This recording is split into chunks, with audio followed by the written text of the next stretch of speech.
Hello friends, my name's Surreal Emil, welcome to Forza 5, and today we're starting a new championship, and we are going to be doing the early Grand Touring. I'll let Todd go do the intro. Men might not have been men in the 1980s, but the cars we drove, Testarossa, Countach, M1, even the names have enough testosterone to make you forgive the decade that taste forgot. In Europe, king of the hill was the 180-mile-an-hour Ferrari, the 512 TR, the second-generation Testarossa, with its vast air intakes chilling a 5-litre flat 12 engine that seemed to occupy acres of the back of the car, and also the road. Being fastest was, of course, the obsession in the me 1980s, and Lamborghini wasn't lying down. The LP 5000 QV was the final and fastest version of Countach, which started life back in 1974. The BMW M1 and Ferrari GTO, meanwhile, were the fruits of racing projects, though neither really ever got to compete. Sporting regulations were as flighty as fashion in the 1980s.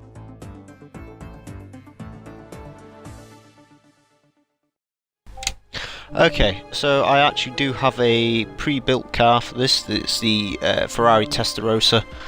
I was trying to record the first two races of this, however, some reason the game DVR actually just went off for no reason.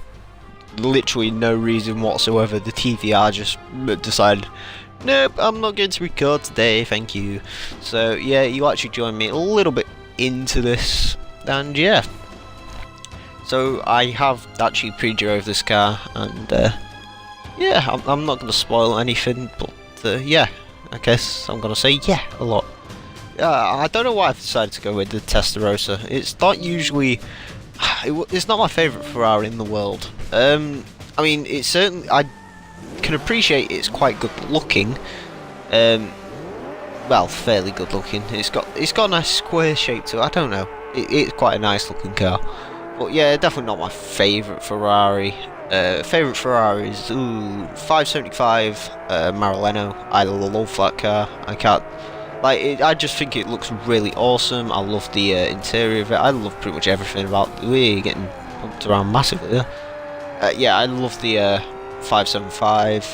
The F430 is a car I do quite like. The F40, obviously, the F50 even is a car I actually do really like as well. Not a lot of people like the F50, but I do. I do quite like the styling of it. Yeah, I don't know, I have different opinions to other people on Ferraris. If you ask pretty much anyone in the world what their favourite Ferraris are, usually what they'd say is probably the 458 Italia and the Enzo. I don't really like the Enzo. I don't know, I've just never really liked the Enzo. It's a bit eh. And I don't really like the 458. I've got to be honest. I don't really like the styling of it. It just doesn't. I think the F430 was a much better looking car compared to the 458. But that's just me. I mean, a lot of people do quite like the Italia. And yeah, I mean, apparently it's a pretty good car to drive as well. Apparently it's better than the F430, but I mean, I don't know. I can't say I've driven a Ferrari in real life. Maybe one day, but nah. Yeah, favourite Ferrari, probably the 575. I do actually really like that car. Might end up using that in one of these. I believe there's a middle Grand Touring, or a medium, I can't remember what it's called. Modern-ish Grand Touring. Okay, rewind it. But yeah, I might end up driving a 575 for that. I don't know, we'll see. We shall see. Right, so let's see if we can actually take this corner this time round. Slow down, and yeah, we're round, cool. But yeah, if I was going to buy Ferrari in real life, the 575 would probably be it. It just seems the best all-round car, at least to me, anyway. Hey. There's one of them corners there where it's a bit hard to judge whether you should brake for it or not. There's another one on, well, there's another few. There's one on Road Atlanta, if you remember the short circuit, just before you get on the straight. The AI usually brake massively for that. You don't usually have to if you're in a lower powered car, but if you're in a higher powered car, it's usually more advisable. There's on Nürburg as well. There used to be a corner like you could take flat out in pretty much every car. In this game, you sort of have to ward off it a little bit.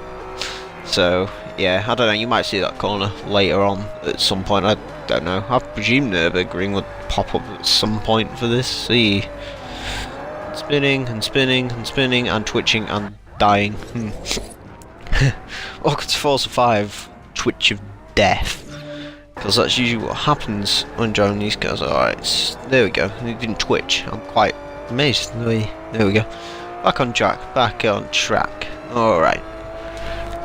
Coming up towards the start finish straight. But yeah, I mean, I don't know the reason I chose the Testarossa. For some reason, I was thinking of Grand Theft Auto Vice City. And I don't know, if you remember that game, they had, well, yeah, actually most the 3D era GTA games, so your San Andreas, Vice City, they had the cheetah in it, which looked extremely similar to a Testarossa. Actually, fun fact about that, in the Vice City stores, they had the Testarossa, however, it was only parked in car parks. And I thought this was a glitch on the developer's part, however apparently it's actually intentional and it's actually like the real Testarossa, because this car only went on sale in I think it was like 84 or 85 and the game's set in 84, so there wouldn't have been that many around on the road. I don't know, I just found that really awesome actually, the fact that they've did that. I believe the Infernus was based off the Countach. It looks similar to the Countach anyway.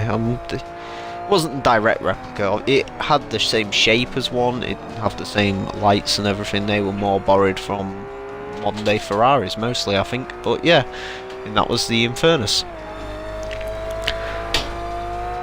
Alright, take this corner. Brake for this corner. Go around it. Okay, we're on the grass. We're on the grass. This is a problem. See, in a real Ferrari, that would have probably just, like, exploded. But nope, not in Forza. Forza don't care about realism. We are going to lose this race, I've just realised. Yeah, I might have to turn the driver tar difficulties down. I mean, I've got my expert. I need to go back on pro. Forza doesn't really do my sort of difficulty well.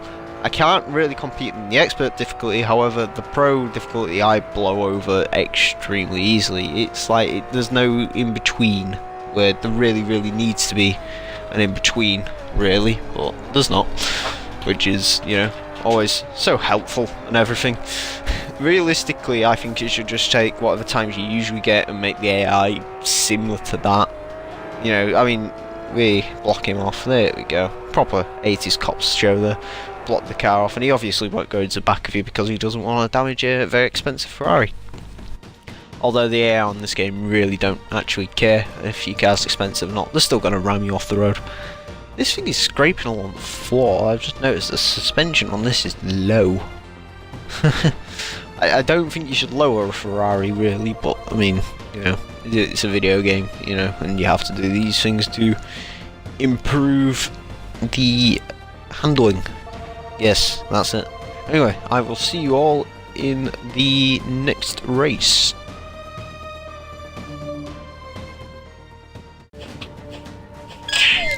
How long are Forza load screens, I heard you ask? Well, very long, it would appear. Yeah, they take like a minute to get through the loading screens, I don't even...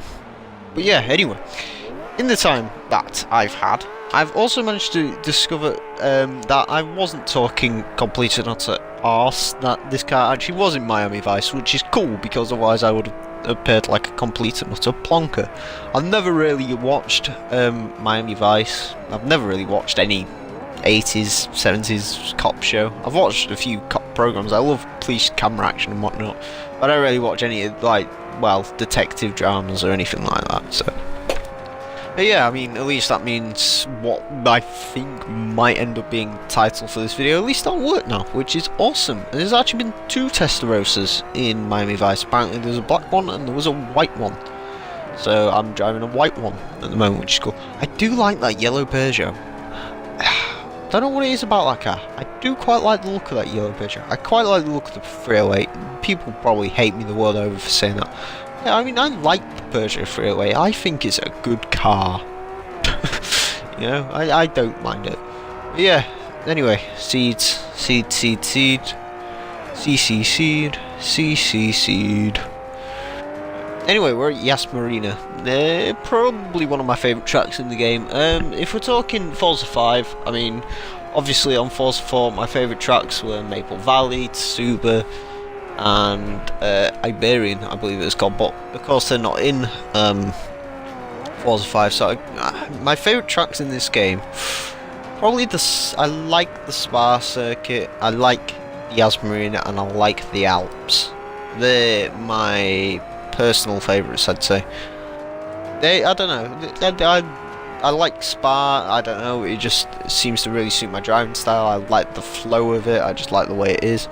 Yas Marina, I like the appearance of this track. I love Abu Dhabi. It's a fantastic place. I'd dearly love to go to Dubai. I reckon it'd be awesome. I know a few people who actually live out there, or know of friends who know friends who live out there. So yeah, I mean, it seems a pretty cool place. I'd actually dearly love to go. It looked quite cool. The only thing I probably wouldn't like is the climate. I don't like hot weather at all. I'm a very good cold weather guy. I got called weird by someone once for saying that. She wasn't too impressed, but yeah. Basically, she was freezing to death, and I was just like, well, I'm warm, and it's the middle of January, and she's like, what? And yeah. Anyway, less about that. Yay, we've got the required total, at least. Is that... Hold up.